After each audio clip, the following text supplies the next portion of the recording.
So Paris reached agreement 24 hours ago, and it is hailed by the politicians as a great success. From the science point of view, where you take computer models and you try to calculate what the reductions in greenhouse gases which individual nations have proposed, if you add them all together, the temperature reductions you get are really tiny. One group calculates that temperatures would simply be held in check by less than 0.1 of a degree. Another group thinks that's not right. They think they would be held in check by half a degree. Recently, I've been working on the problem of climate sensitivity, and what climate sensitivity is, it's the temperature rise that you will get from doubling the amount of CO2 in the atmosphere. I use this climate sensitivity to forecast what temperatures are likely to be by the end of this century.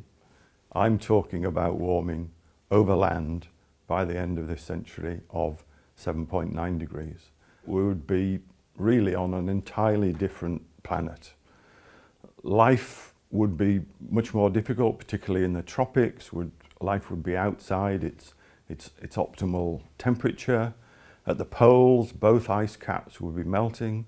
Sea level would be rising really rapidly. Of course, there'd be lots more migrations of people away from flooded areas, from drought-hit areas. And inevitably, the hardest hit would be the poorest people of the world and the people living nearest to the equator.